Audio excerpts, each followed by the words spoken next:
ये जीवन की नैया बड़ी बारीकी से अपनी देख रेख चाहती, तनिक तनिक सी बातों से, तनिक तनिक सी गतिविधियों से, तनिक तनिक से क्रियाकलापों से बहुत असर होता है। छोटी से छोटी नकारात्मक गतिविधि नुकसान दे जाती, छोटी से छोटी सकारात्मक गतिविधि लाभ दे जाती।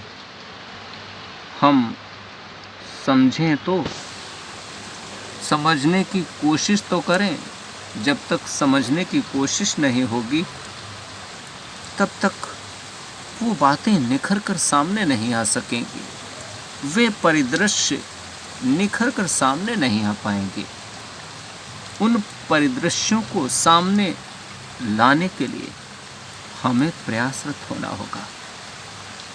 एक एक क्षण की वे सकारात्मक और नकारात्मक गतिविधियां हमारे जीवन रूपी नैया पर बहुत बड़ा प्रभाव डाल देते हैं।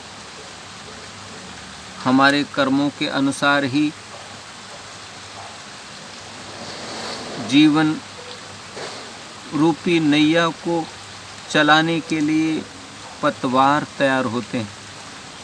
कर्म रूपी पतवार ही हमारी नैया को डुबोते भी हैं और पार भी लगाते हैं। ये इस बात पर निर्भर होता है कि हमारे कर्म रूपी पतवार कैसे हैं। जितने सुंदर और अच्छे सुगम हमारी जीवन नैया के पतवार होंगे, हमारी जीवन नैया उतनी आसानी से सुगमता से आगे बढ़ सकेगी। परंतु अनेकों बार हम इन बारीकियों को समझ नहीं पाते।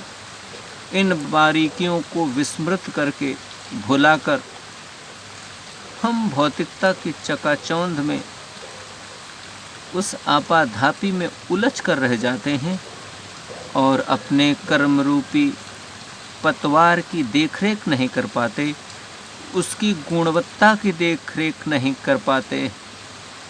और यह आश्चर्य की बात है कि जिसके बल पर हमारी नैया आगे बढ़ती है, हम उसी की चिंता नहीं कर पाते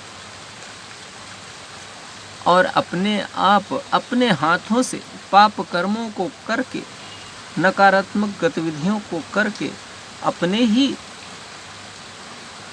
पतवार को बेकार कर लेते हैं। यदि खराब पतवार लगा होगा तो जीवन नैया आगे कैसे चल पाएगी। ये भवसागर तो बहुत ही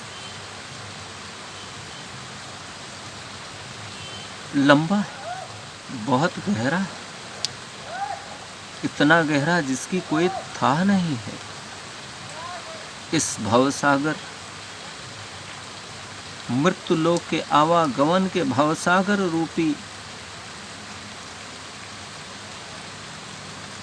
इस जटिल चुनौती रूप से हम कैसे अपने आप को बचा पाएंगे, कैसे इससे हम पार पा पाएंगे, जब तक हम अपनी जीवन नैया की पतवार को चुन चुन कर अच्छे कर्म रूपी तिनकों को नहीं समेटेंगे, तब तक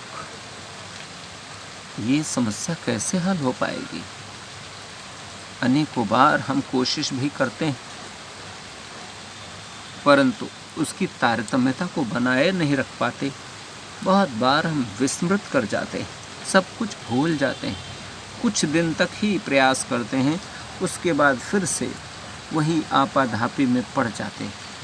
ये जीवन रूपी नैया तभी सुगमता से आगे बढ़ पाएगी जब हम क्षण प्रतिक्षण इसकी गुणवत्ता को बनाए रखने के लिए प्रयासरत होंगे, कोशिशें करेंगे। इसके लिए हम अपने आप को संतुलित और समन्वित करेंगे, तभी वे सकारात्मक परिणाम हम पा सकेंगे।